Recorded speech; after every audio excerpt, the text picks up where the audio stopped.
super. Voilà. Alors Mouna, bonsoir. Tu es une fervente utilisatrice de l'huile d'argan. Depuis ton plus jeune âge, tu as été à maintes fois déçue par la qualité des produits que tu utilisais. Et après plusieurs déceptions, tu as décidé de tout quitter pour faire des recherches beaucoup plus approfondies et ainsi profiter de ces recherches pour mettre en place un produit avec des essences naturelles. Et est née la marque Nisae, avec cette volonté d'agir non seulement, c'est vrai, pour que tu puisses gagner un peu d'argent, mais surtout pour la cause des femmes rurales marocaines qui produisent ces trésors de la nature. Alors, on en a appris un peu là, avec cette vidéo sur toi, rapidement, mais est-ce que tu peux nous en dire plus en 5 points, comme tu aimes à le faire souvent? Eh ben, avec grand plaisir. Bon, bonsoir à toutes et à tous. Je suis ravie de partager ce petit moment avec vous. Alors, je m'appelle Mouna, j'ai 31 ans, je suis ingénieure de formation et il y a 2 ans, j'ai décidé de changer un peu de vie, de faire un virage à 360 degrés et de me lancer dans une aventure entrepreneuriale pour créer ma marque de soins Nisae, Nisae qui signifie femme, mais surtout créer une marque de soins qui est engagée auprès de coopératives de femmes au Maroc. Alors, j'ai créé Nisae pour plusieurs raisons. Alors, moi, j'ai toujours, depuis toute petite, voulu faire. Alors, j'ai vécu au Maroc, hein. Je suis née, j'ai vécu au Maroc pendant 20 ans. Là, je suis en France depuis 10 ans. Et depuis toute petite, de l'huile d'argan et je voyais les femmes travailler dans des conditions qui était un peu compliqué. Je voyais des petites filles travailler et je ne comprenais pas. Je disais à chaque fois à ma mère, bah, pourquoi moi je vais à l'école et la petite fille, elle ne va pas à l'école? Pourquoi la petite fille, elle travaille? Et ma mère, elle me disait, oui, bah, il faut qu'elle aide sa maman. Et moi, j'ai vraiment gardé ça en moi et je me suis dit qu'un jour, je ferai quelque chose pour ces femmes-là. Un jour, je ne sais pas comment, mais je rendrai quelque chose. Bon, après, j'ai suivi mon parcours, mes classes préparatoires, mon école d'ingé, mais j'ai vraiment toujours gardé ça en tête. Donc ça a été, et c'est aujourd'hui pour moi l'élément moteur, c'est vraiment ce qui me motive tous les jours et ce qui m'aide à garder le cap malgré les difficultés. Et donc Nisae, ça signifie femme au pluriel en arabe. Donc ça a été cette volonté de réaliser cette envie de petite fille, ça c'est le premier point. Le deuxième point, je dirais que me lancer dans l'entrepreneuriat, c'est quelque chose que j'avais toujours voulu faire. Ça a été un deuxième rêve. Alors quand je suis arrivée en France, bon, il y avait le titre de séjour, il y avait les papiers, il y avait tout un tas de choses. Je ne pouvais pas me permettre. Et puis j'étais arrivée, mes parents m'ont énormément aidée. Je suis arrivée ici pour faire mes études, donc j'ai suivi le chemin. Mais c'est vrai qu'entreprendre, créer quelque chose de mes propres mains, laisser un impact, tester quelque chose, ça a toujours été un rêve. Donc ça, c'est vraiment le deuxième point. Et puis le troisième point qui est super important, c'est la valorisation de l'huile d'argan. Alors moi, j'ai grandi avec l'huile d'argan. Ma mère m'en badigeonnait tout le corps depuis toute petite.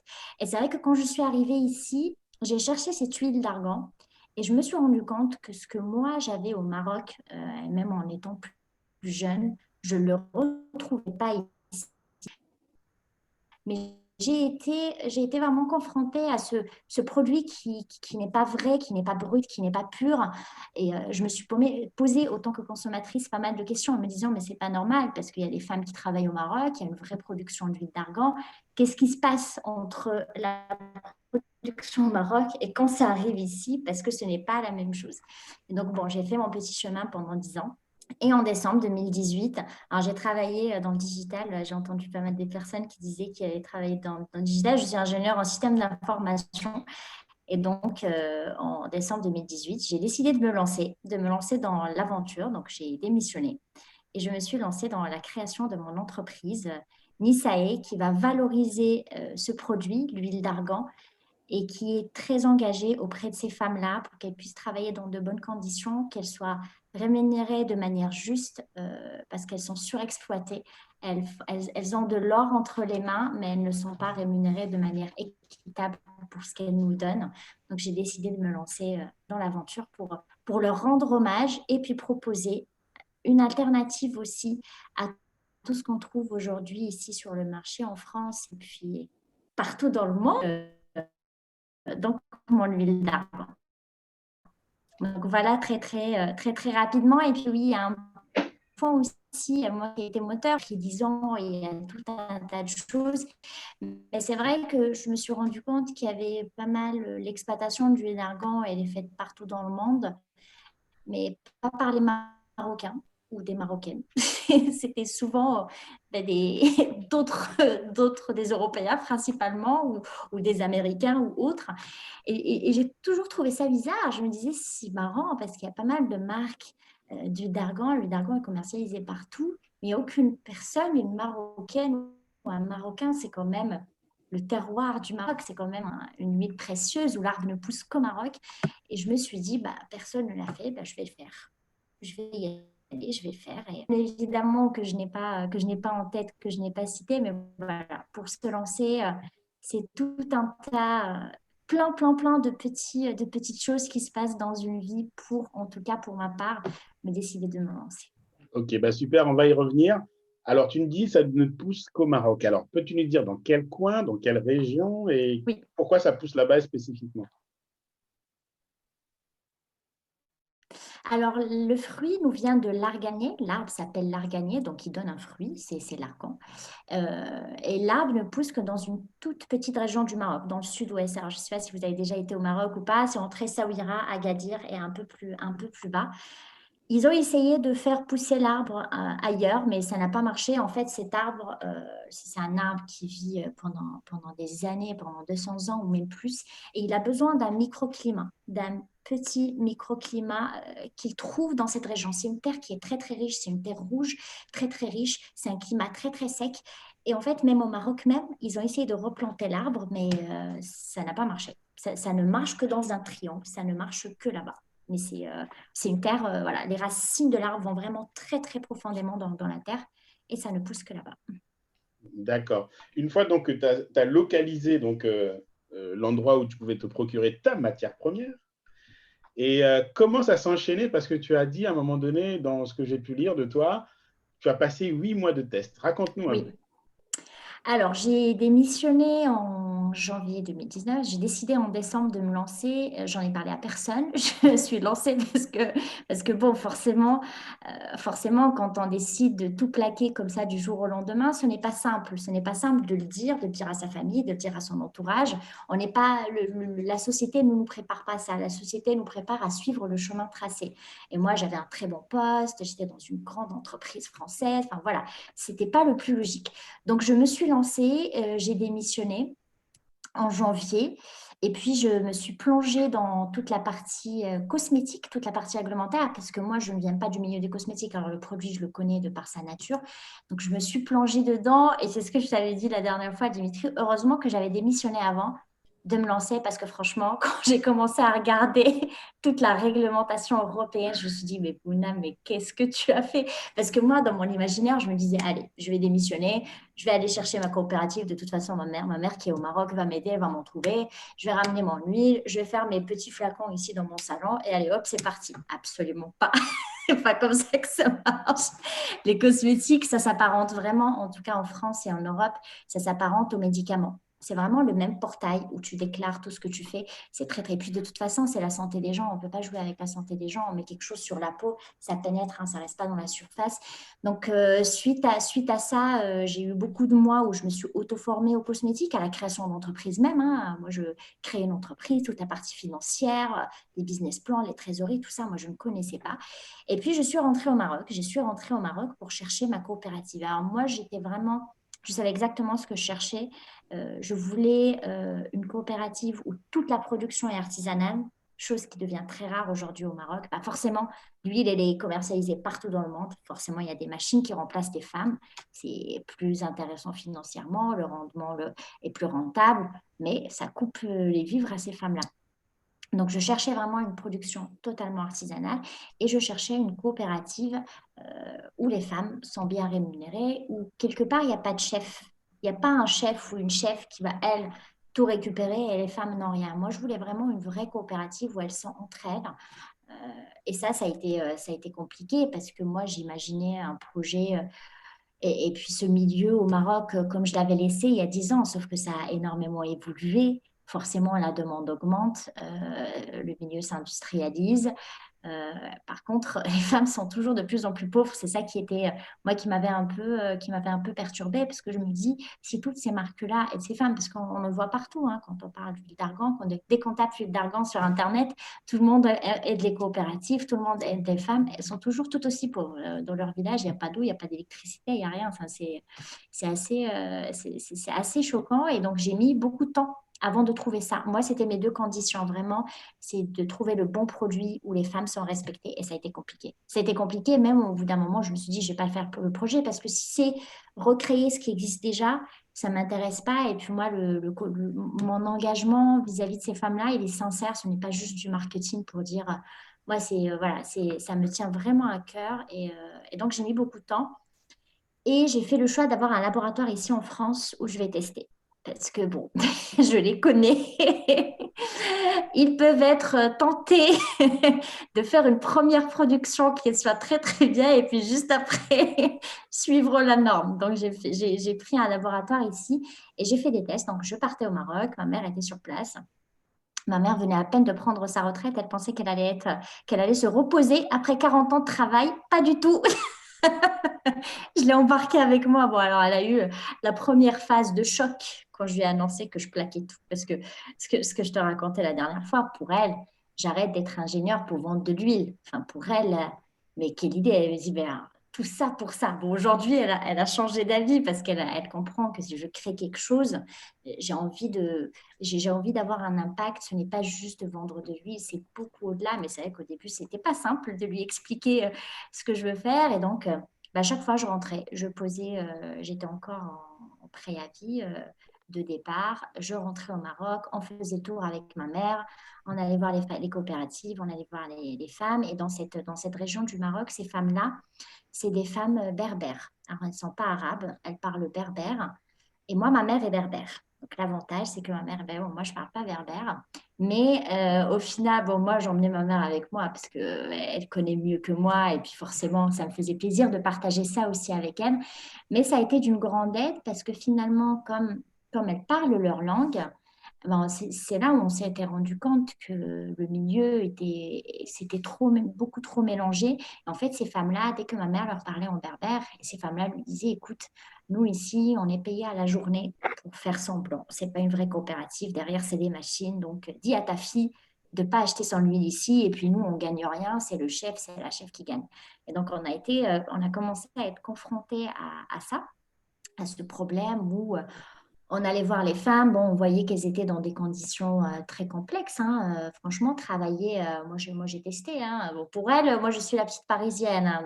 Alors que moi je ne me considère pas étant la petite parisienne. Moi, pour les Parisiens, je ne suis pas du tout la petite parisienne. Mais bon, je leur disais, laissez-moi tester. Mais c'est très très dur. Enfin, le travail, elles ont une grosse pierre, elles ont la noix, elles concassent avec leurs mains. Enfin, les doigts sont morts, tout est mort. Et puis elles sont là toute la journée à travailler.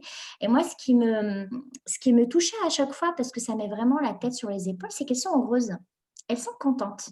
Elles sont heureuses de pouvoir travailler. Elles sont heureuses de pouvoir avoir de l'argent. Elles sont heureuses de pouvoir acheter ce qu'elles veulent à leur fille, de pouvoir se sentir autonomes, se sentir utiles, de se dire oui, je sors le matin, je travaille. Et puis elles sont assez dignes aussi. Moi, quand je leur disais je veux vous aider, elles me disaient Mouna, tu ne nous aides pas.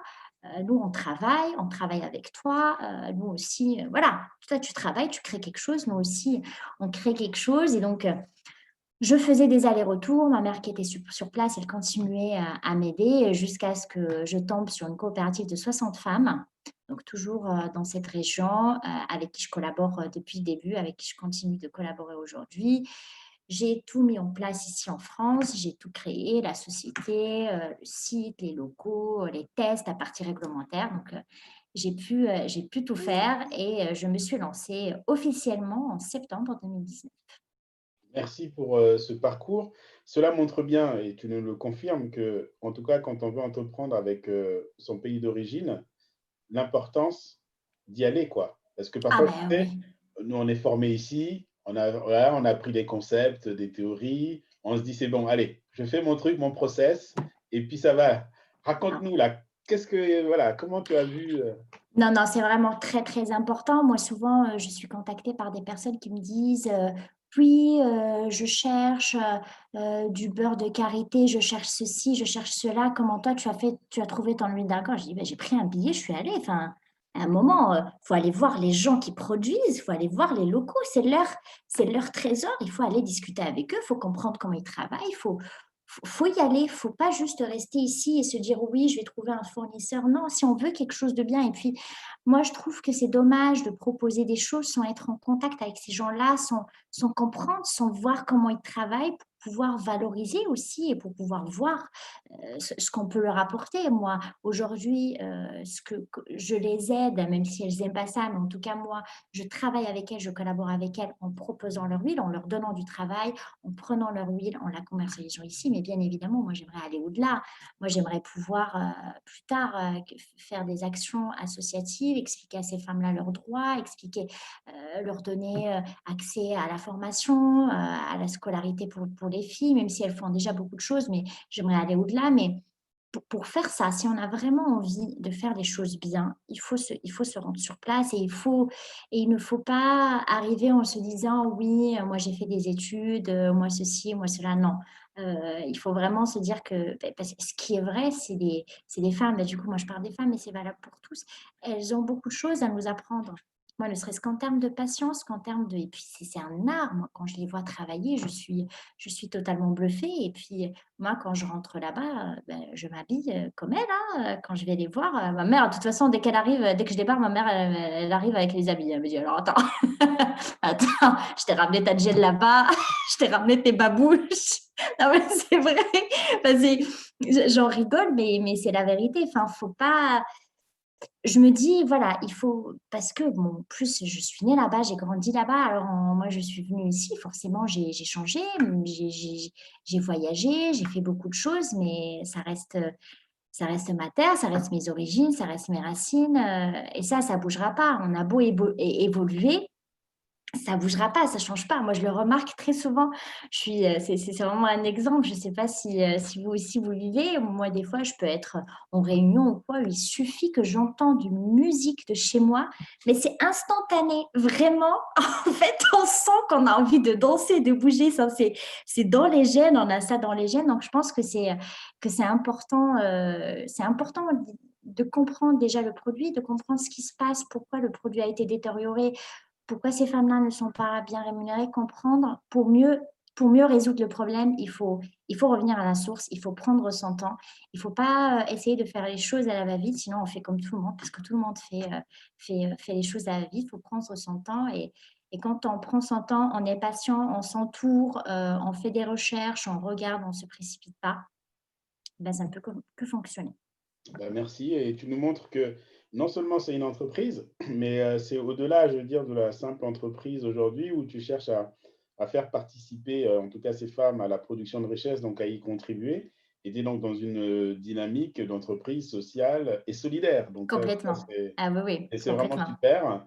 Bon, il y a des je vois passer des questions là, ils me disent: «Mais en fait, est-ce que les femmes, c'est vrai, tout de suite, elles vont chercher l'huile d'argan, mais est-ce que tu peux aussi, dans ta réponse, nous rassurer que nous, pour les hommes, pour notre beauté, ça peut être utile?» Ah mais complètement, complètement, hein. Pour vous dire, au Maroc, l'huile d'argan, elle est utilisée par les enfants, elle est utilisée par les hommes, elle est utilisée par les femmes. Bon, moi, je m'adresse principalement aux femmes parce que c'est le cœur de ma marque, mais j'ai 20 d'hommes qui viennent sur mon site et qui achètent mon huile.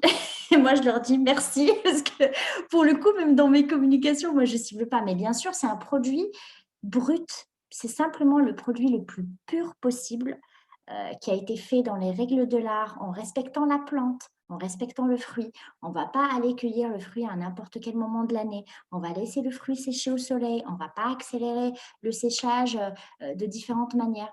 Donc, c'est simplement un produit naturel, c'est un soin. Vous savez, au Maroc, on mange l'huile d'argan, hein, on ne la met pas juste en surface, on en mange parce qu'elle a des bienfaits incroyables, même en interne. Bien sûr, elle est utilisée pour les hommes, pour les enfants, quand ils ont de la varicelle, on va leur mettre de l'huile d'argan. Bien sûr, c'est un produit qui est très, très nourrissant pour tout le monde, quoi.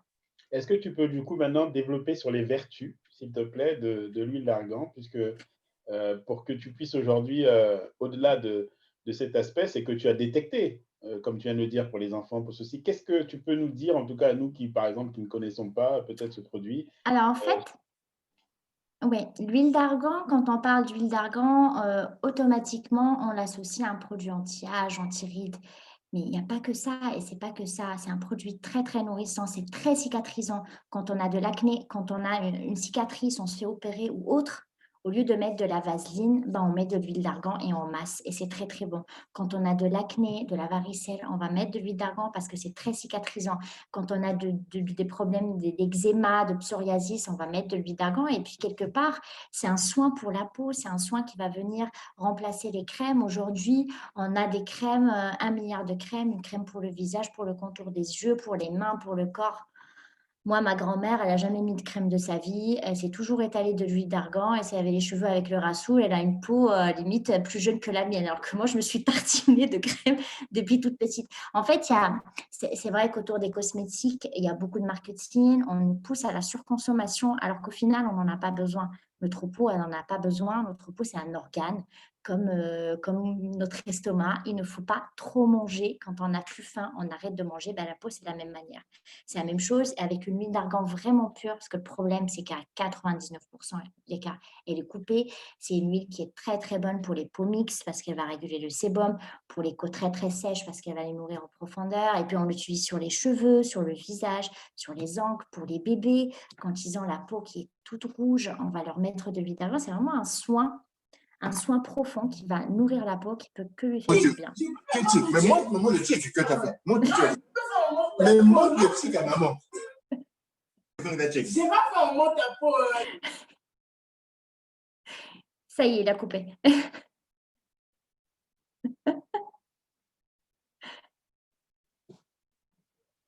Tu peux y aller, c'est bon. Oui.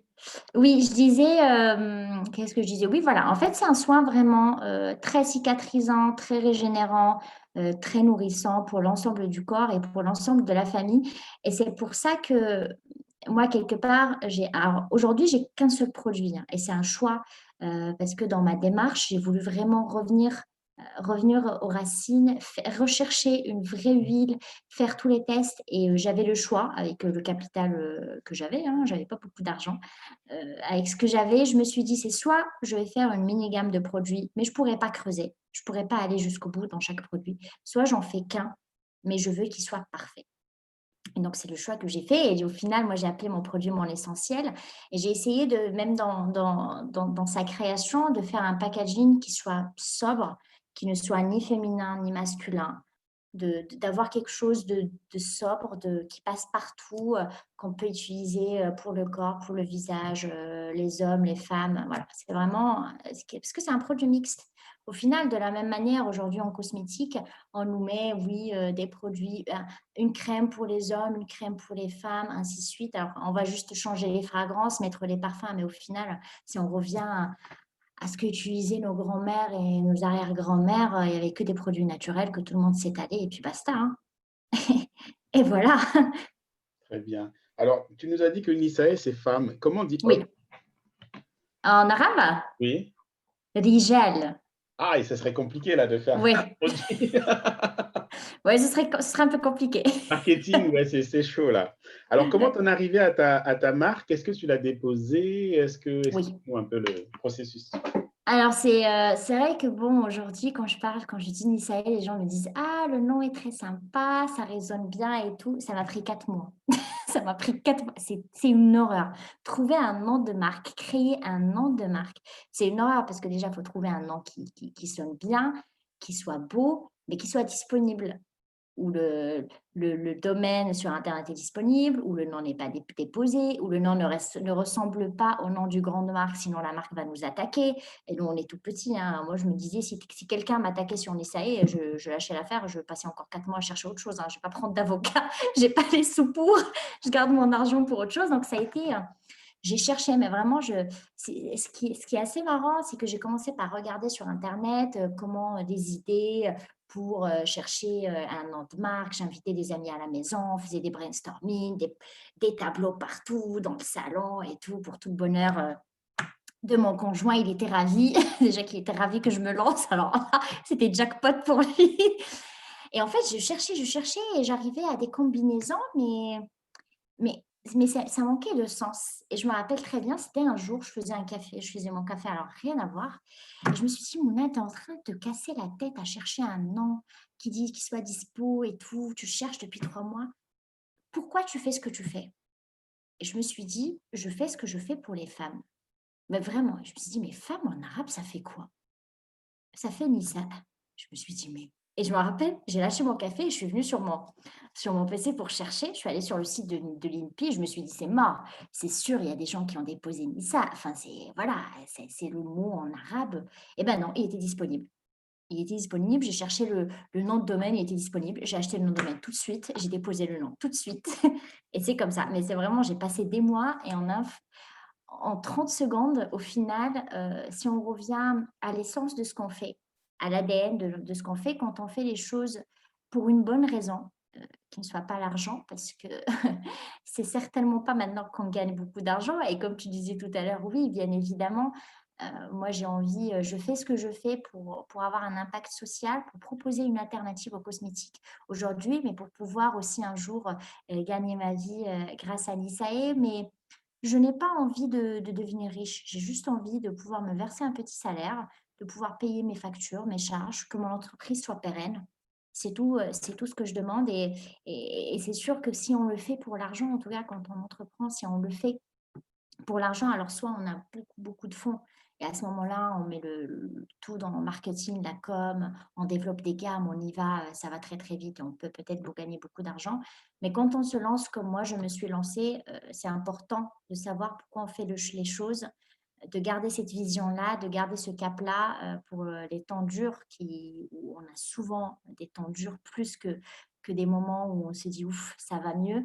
Parce que dans ces temps durs, dans ces moments compliqués, moi, c'est ce que je fais à chaque fois. Je me dis, bon, Mouna, voilà, c'est compliqué, il n'y a rien qui va, mais tu fais ça pour une bonne raison. Tu as 60 femmes au Maroc qui comptent sur toi. Tu ne peux pas te planter. Donc là, tu t'es pris un coup, et ben, tu vas te relever et tu vas faire différemment. Et tu continues, et tu vas continuer. Et si demain, il se passe quoi que ce soit, et ben, tu trouveras tu trouveras une autre méthode, tu trouveras un autre moyen. Et c'est ça, je pense, qui est important parce qu'on imagine souvent un chemin tout droit, mais c'est... Ah là là, c'est c'est tout sauf tout droit et c'est pour ça que c'est riche aussi.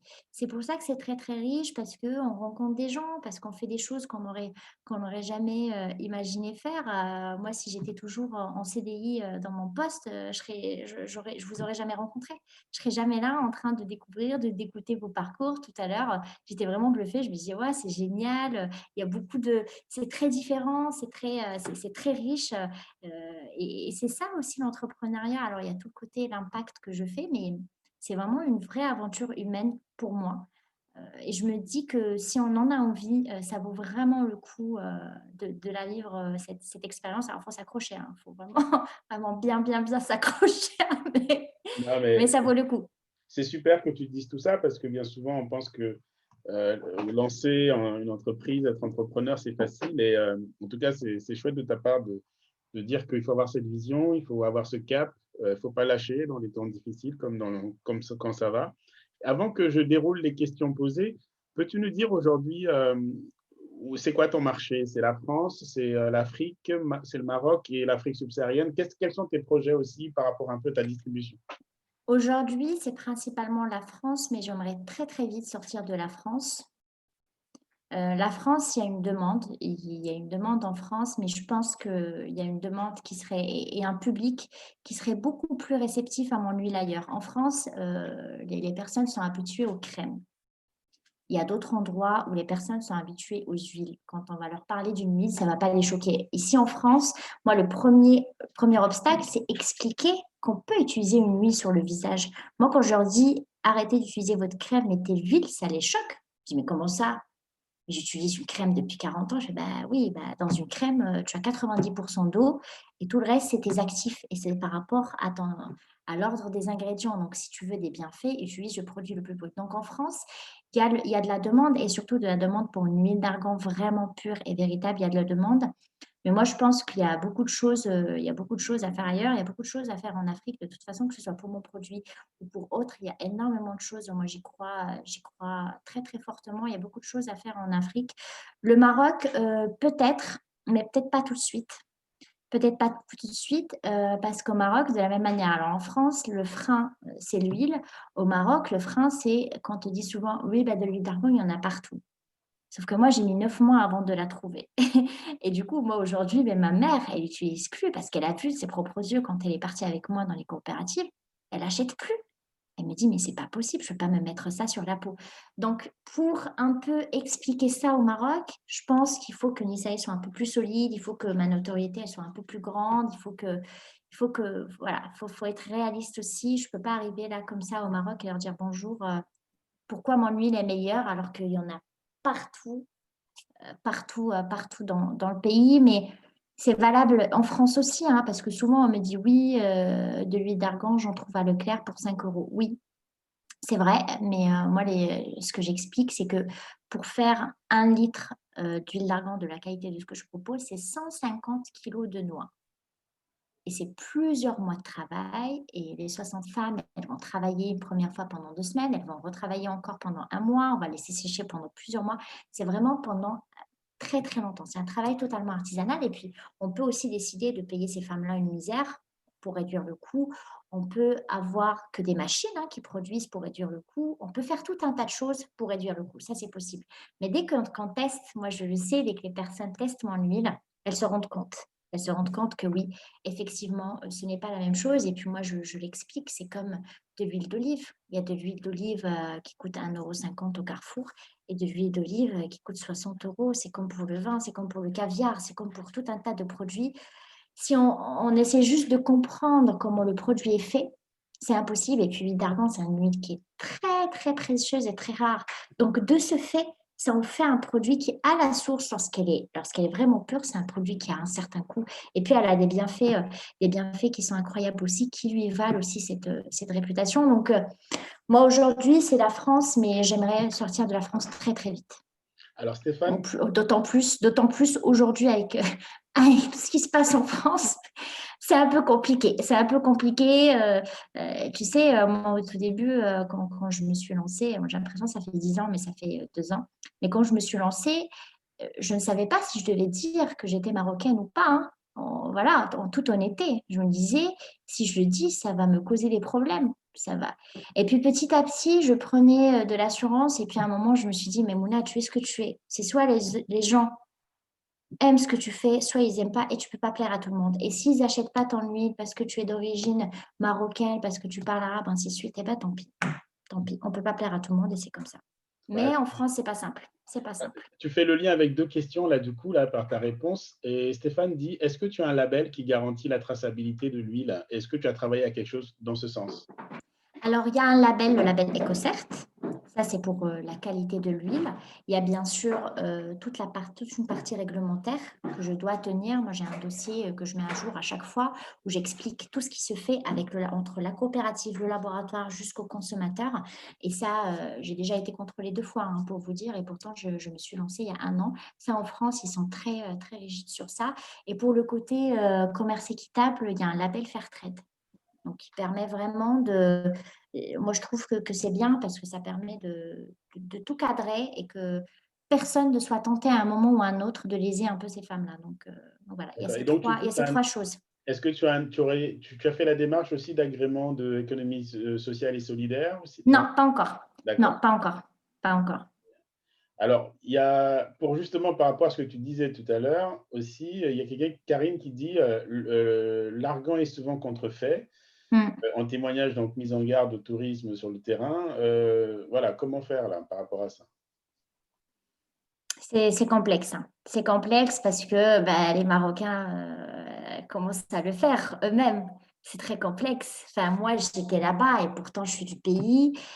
Et ils pensaient, j'étais dans une coopérative, et ils pensaient que j'étais née ici, que je ne parlais pas arabe et que je parlais que français. Mais en fait, ils étaient en train de parler en arabe à côté de moi alors que je comprenais tout.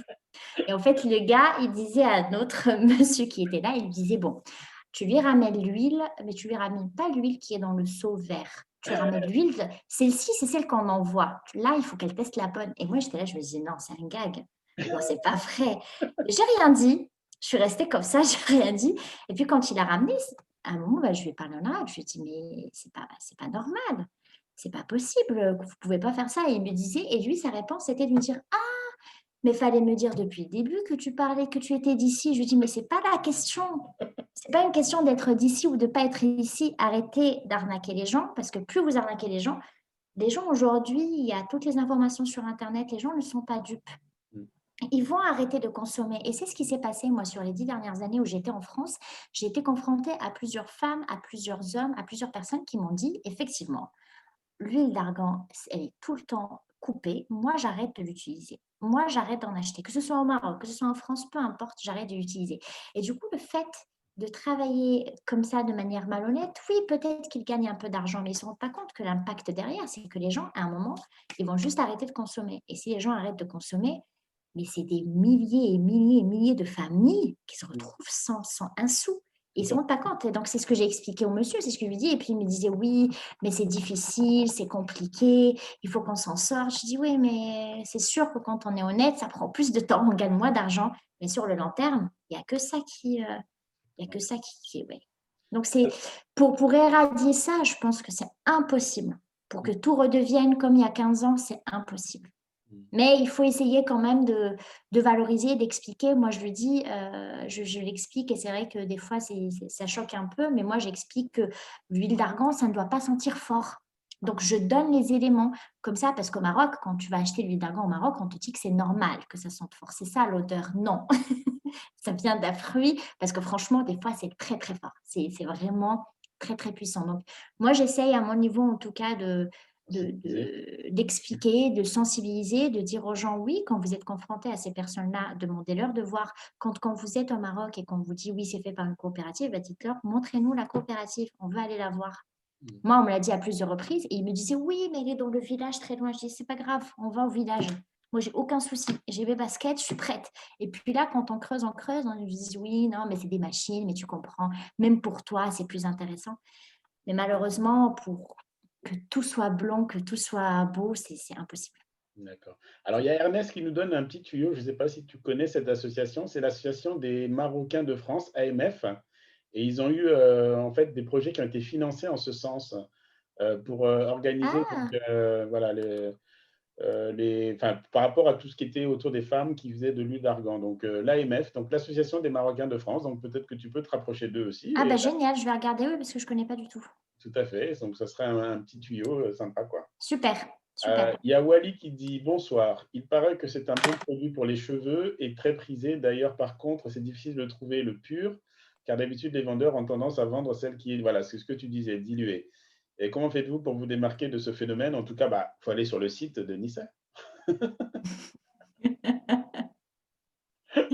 Bah, c'est vrai que ce n'est pas évident parce que tout le monde raconte un peu la même chose et de l'huile d'argan vrai, il n'y en a plus. Mais moi, depuis le départ, c'est le bouche à l'oreille. C'est les premières personnes qui m'ont fait confiance, qui se sont dit, tiens, allez, on va tester, on va voir. Et puis les personnes-là ont testé et se sont dit, ah oui, effectivement, sans l'huile, elle est quand même incroyable. Et puis c'est le bouche à oreille petit à petit qui a commencé à prendre. Et puis de toute façon, pour moi, c'est le meilleur moyen de communication. Alors ça prend du temps, mais c'est du solide. Parce que la personne, quand elle achète son produit, qu'elle est satisfaite, ça devient une ambassadrice, ça devient un ambassadeur sans même qu'on lui ait rien demandé, parce qu'il sait que c'est vrai. Mais du coup, ça prend du temps. Ça prend beaucoup de temps. Et puis, c'est soit, comme je disais tout à l'heure, on a vraiment beaucoup de moyens de marketing. Et même avec ça, il faut convaincre. Aujourd'hui, sur Internet, c'est la jungle. Le prix J'ai vu moyen, qu'il y c'est avait quoi? quelqu'un. Comment? Le prix moyen, c'est quoi? Le J'ai prix? pas entendu. Alors, le petit flacon de mon huile? Oui, oui, et puis en Oui, général, de l'huile d'argan, mais où ils t'en produit, parce que c'est ça qui nous intéresse. oui, alors le petit flacon, il est à 39 et le grand flacon, il est à 49. Très bien. Et franchement, sur le marché, ça peut, je vous dis, hein, vous pouvez, il y a la marque chez Aromazone, il y a de l'huile d'argan à 1,30 € hein. C'est aberrant. Enfin, je comprends même pas. Hein. Il y a de tout. Il y a de 1 euro, 15 euros, 10 euros, 7 euros, mais il faut juste se poser les bonnes questions. Il y a des produits comme ça. C'est comme l'eau de rose.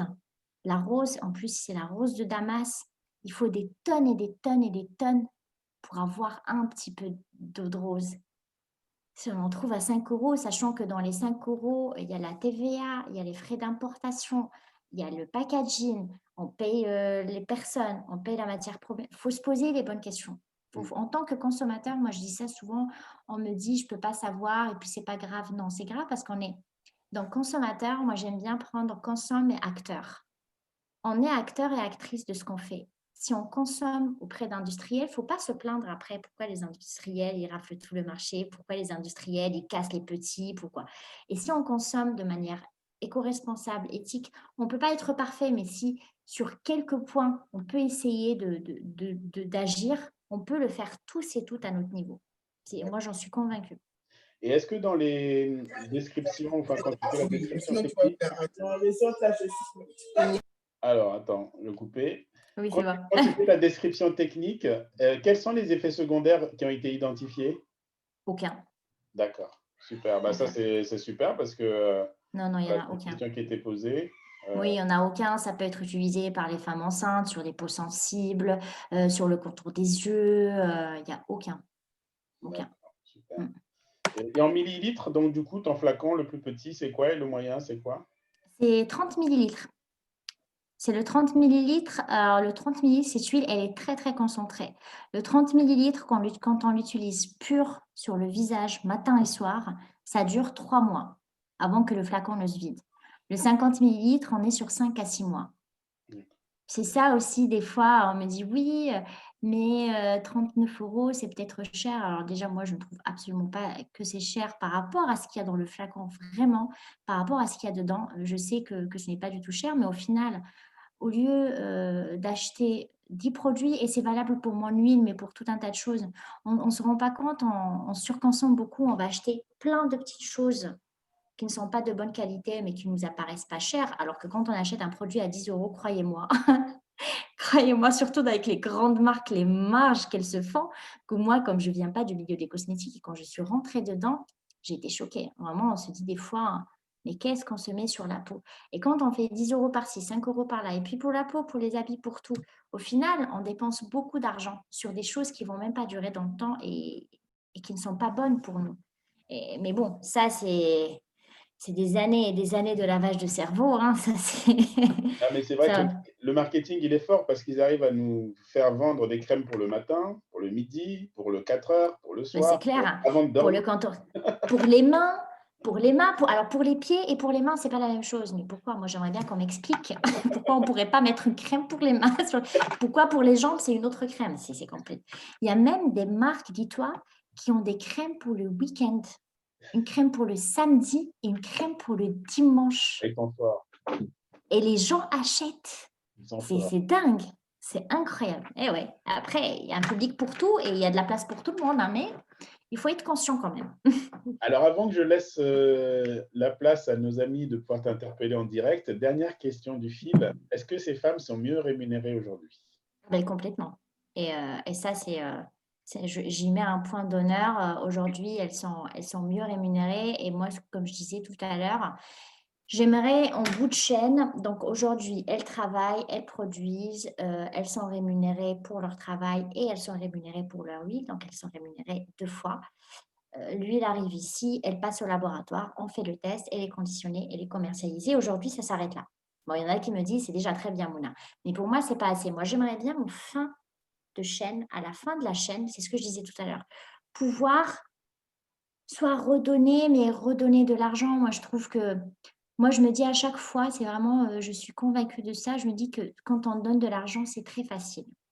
Du coup, la personne prend de l'argent. Au lieu de donner de l'argent, il vaut mieux apprendre à la personne à faire quelque chose, à travailler différemment, à faire quelque chose, utiliser cet argent-là au lieu de juste lui donner, mais l'aider à créer de l'argent. C'est vraiment arriver enfin en bout de chaîne et soit les former, soit faire quelque chose. Je ne sais pas encore. De toute façon, c'est beaucoup trop tôt pour ma marque aujourd'hui. Il faut déjà que je stabilise tout ça, qu'en plus le Covid n'aide absolument pas. Alors moi, je suis lancée en plein, en plein dedans, j'ai tout compris. Donc, ça n'aide toujours pas, on s'accroche, mais j'ai vraiment ça en tête et de pouvoir, en fin de cycle, faire quelque chose. Mais je suis preneuse si vous avez des idées, si vous avez des tuyaux aussi, des choses. J'ai vu qu'il y a pas mal de personnes qui avaient créé des associations. Je suis preneuse vraiment d'idées, de comment vous avez fait aussi et d'ouverture. Si vous avez des idées, je suis preneuse. Bah, de toute façon, la première action qu'on peut faire, c'est bientôt Noël. Donc, je recommande à tout le monde de noter, faire des petites listes là pour madame ou monsieur, puisqu'il y a eu des questions dans les deux sens. Faites une petite commande et ça fera en tout cas plaisir à Mouna. En tout cas, moi, je vais commander pour ma femme. Merci. Donc, est-ce qu'il y a des gens qui veulent interpeller Mouna? À vous la parole. Mouna, tu veux bien mettre le lien de ton site dans la messagerie, s'il te plaît, comme ça. Avec grand plaisir. Voilà, merci. Oui, Mouna, donc merci beaucoup pour en tout cas pour les explications. Franchement, tu le fais très bien. Donc, merci. Tu sais très bien vendre effectivement ton produit. Donc, je pense que c'est déjà, enfin, ça fait partie aussi des, des choses qu'il faut maîtriser. Et donc, tu as dit que tu veux sortir de la France aussi très, très vite. Et donc, tu disais, tu visais le marché africain. D'accord. Et après, sur le marché africain, est-ce qu'au niveau du prix, est-ce que tu penses que ce ne sera pas considéré plutôt comme un produit de luxe? Alors, je pense que pour le marché africain, il faudrait que je repense la chose différemment, c'est sûr. Il faudrait que, au lieu que la production vienne, c'est sûr, il ne faut pas qu'elle vienne au Maroc, en France pour repartir là-bas. Déjà, en termes de transport et tout, le coût, il est énorme. Il faudrait le repenser différemment. Mais au final, il faudrait que j'étudie aussi. Je ne pourrais pas juste arriver comme ça et me dire, allez, hop, je rentre sur le marché africain. Je pense que ça demandera un travail, beaucoup de travail en amont pour comprendre aussi les besoins, comprendre beaucoup de choses. Mais je pense que ce sera différent. Ce sera le même produit de ce qu'il y a dedans, mais imaginé différemment pour que ça puisse pouvoir être financé en tout cas. Mais c'est vrai que je n'ai pas une grande connaissance aujourd'hui. Je serais incapable, Stéphane, de te dire oui, ce sera tel prix, faudrait que je fasse ci, faudrait que je fasse ça. Mais c'est sûr que même si demain, je veux commercialiser mon huile au Maroc, après le coût, j'ai envie de dire, le prix, il ne sera pas beaucoup moins cher que ce que j'ai aujourd'hui. Parce que c'est le prix de la matière première, c'est le prix auquel je paye ces femmes-là. Et moi, j'ai souvent été confrontée à des personnes qui me disaient bah, vous n'avez qu'à les payer moins. J'ai dit bah, oui, mais tu n'as rien compris à ce que je suis en train de te dire. Donc, ça, la qualité du produit, pour moi, c'est très important. Ça ne descendra pas. Payer ces femmes-là correctement, ça ne descendra pas. Donc, peut-être que par rapport au laboratoire, si j'ai mon laboratoire au Maroc, mais ça m'embête un peu parce que bon, les laboratoires avec les coopératives, ils sont de mèche. Ça m'embête un peu. Donc, il faudra que je travaille le sujet. Il faudra que je travaille en profondeur. En tout cas, pour l'Afrique subsaharienne, déjà sur la partie ouest, on a le docteur Sako qui est là, qui est patron d'un cabinet conseil, qui peut accompagner s'il y a des besoins pour la Super. partie. Donc, parfait. Voilà, en tout cas, c'est ça le réseau. Quelqu'un d'autre a une question? Oui, moi j'avais une question. Bonsoir Mouna. En fait, j'en ai deux. La première, c'est par rapport à ta vision par rapport à l'entrepreneuriat de manière générale entre l'Afrique du Nord et l'Afrique subsaharienne, justement. Concrètement, aujourd'hui, on nous décrit un petit peu cette problématique, qu'on n'est pas solidaire, qu'on n'est pas forcément, qu'il y a des problèmes voilà, socioculturels, pour ne pas dire de racisme. Et toi, aujourd'hui, comment tu te positionnes par rapport à ça? Est-ce que en tant qu'entrepreneur, tu penses qu'aujourd'hui, t'intégrer dans le marché noir, est-ce que voilà, est-ce que tu t'es positionné par rapport à ça? Je sais qu'on en a déjà parlé. Donc, voilà. Maureen, je ne t'ai pas entendu. Excuse-moi, ça a coupé. Je ne t'ai pas entendu, ça a coupé. Concrètement, je te disais par rapport à l'entrepreneuriat entre l'Afrique du Nord et l'Afrique noire, l'Afrique subsaharienne. Est-ce que tu pensais par rapport à ça, toi qui as pu évoluer en tant qu'enfant de la diaspora, est-ce que tu as pu penser, te positionner par rapport au marché, les problématiques que tu as peut-être rencontré des problématiques, des choses comme ça? Alors, c'est vrai qu'il y a 10-15 ans, je pense que je ne me serais pas aventurée. Même si moi, le cœur y est, la volonté y est. Moi, mais c'est des vrais sujets. C'est un vrai sujet entre l'Afrique du Nord et le reste de l'Afrique. C'est un vrai sujet. Si je dis que le problème n'existe pas, ce serait mentir. Il y a un vrai problème, il y a un vrai sujet. Mais ce qui est intéressant de voir, c'est que sur les 5-10 dernières années, le Maroc a commencé à se rapprocher des autres pays africains. Le Maroc a commencé à tisser des liens Maroc s'est dit, bon, au lieu de juste commencer à travailler avec d'autres pays dans d'autres continents, ben, il y a quand même pas mal et il y a beaucoup de richesses et on peut faire beaucoup de choses entre nous. Et c'est vrai qu'il y avait beaucoup de guéguerres bon, je ne parle pas des autres pays du Maghreb, mais en tout cas entre le Maroc et les autres pays africains, ça n'a pas toujours été très rose, mais aujourd'hui, les relations vraiment sont de plus en plus bonnes. Et moi d'ailleurs, ce qui est assez frappant, c'est qu'avant, j'avais énormément d'amis marocains qui venaient travailler en France, en Italie, en Suisse. Aujourd'hui, ils partent tous. Ils ne viennent plus en Europe. Ils partent tous dans d'autres pays africains.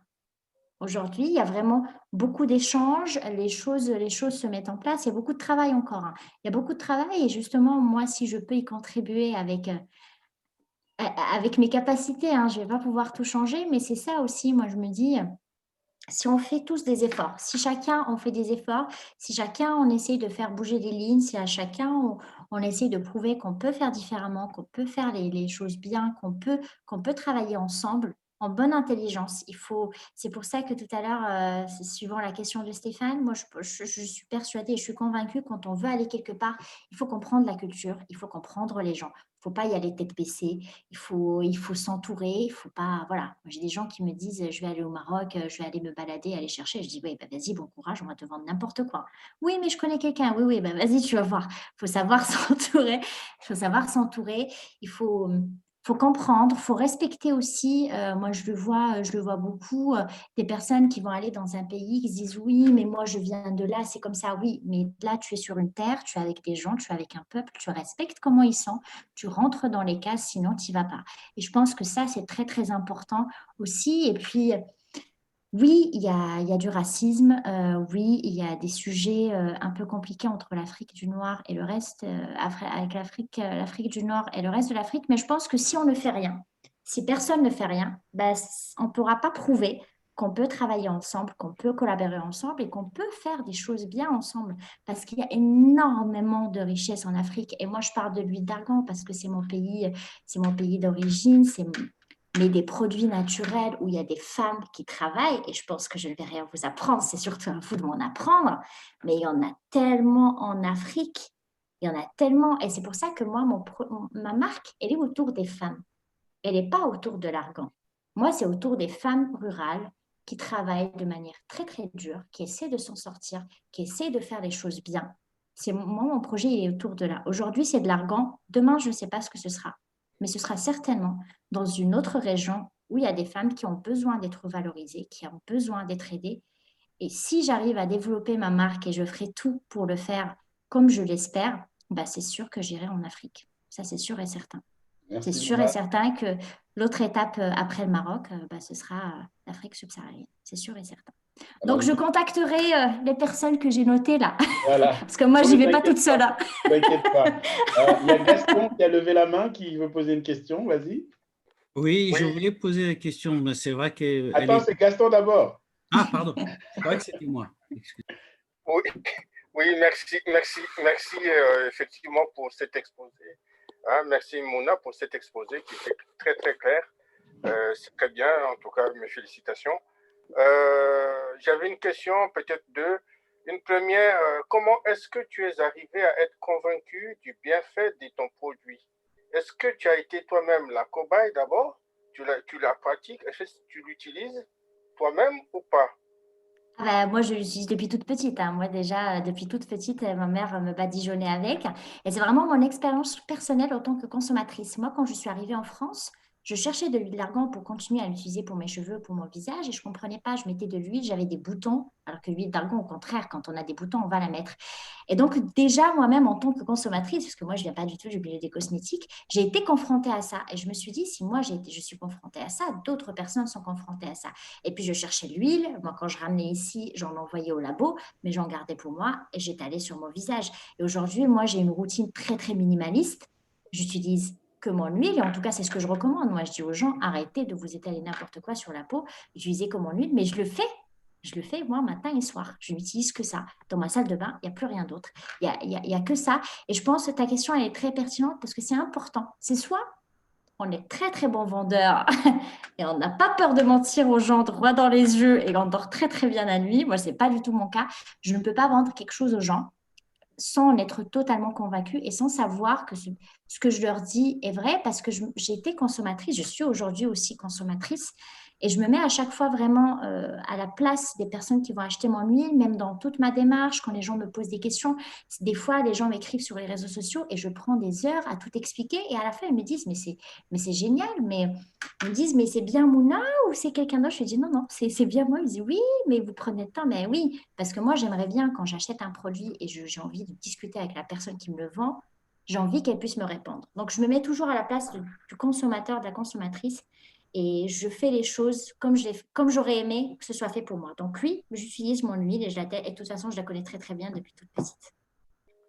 Merci. Ernest,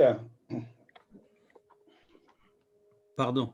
Juste une question rapide. C'est vrai que merci déjà pour cette explication et tout ce que tu as dit, Mona.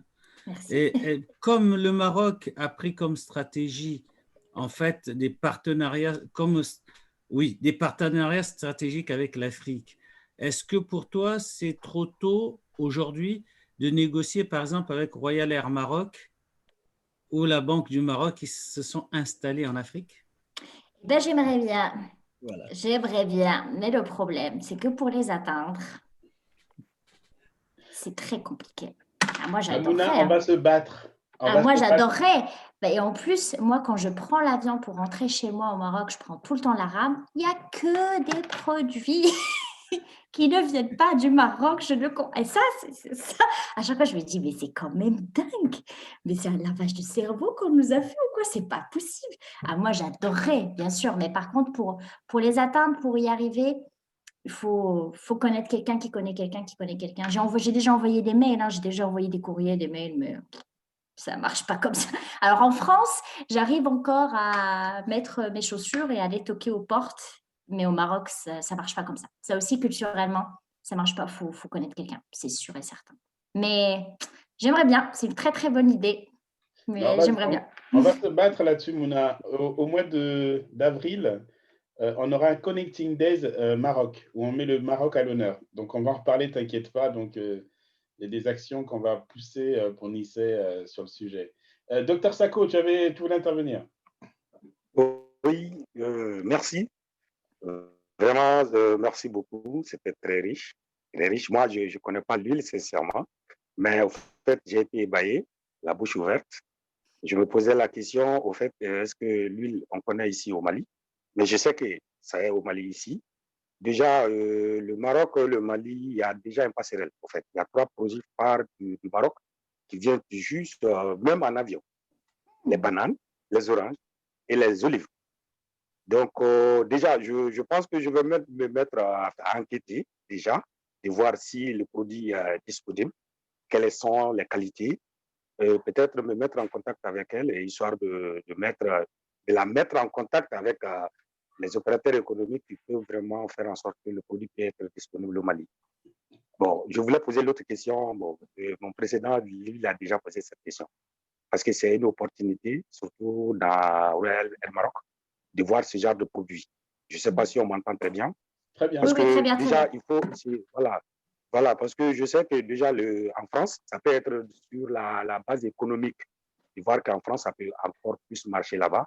Mais en Afrique, sincèrement, surtout dans l'autre zone, comme nous, on les appelle comme ça, dans l'autre zone, vos produits sont des produits phares ici en Afrique, occidentale en tout cas. C'est des produits phares, on a l'œil, on utilise beaucoup et on a confiance. Mais seulement quand il y a, comme vous l'avez expliqué, quand il y a les cachetteries à l'intérieur, c'est ce qui fait que vraiment on se tourne le dos.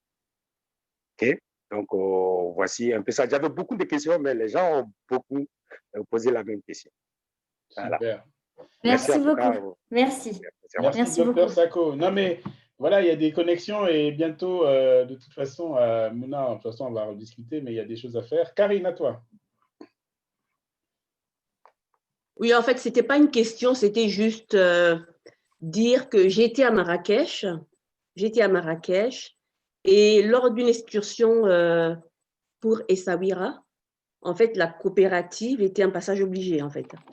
Et du coup, là, j'ai eu l'occasion de voir les mamans à l'œuvre en train de travailler donc l'huile d'argan. Et donc, voilà, c'était ce que je voulais partager. Et donc, voilà, j'ai pu voir les femmes à l'œuvre.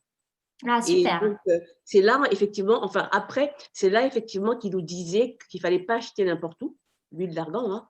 Il y a des lieux et qu'elle était pas mal contrefaite. Et puis, voilà. Oui, oui, oui. On garde C'est toute la triste parce que là. des fois, ils la coupent même avec des produits qui sont néfastes, avec des produits qui sont dangereux, hein. Mais bon, les gens Donc, c'est font. vraiment une affaire de Super. femme.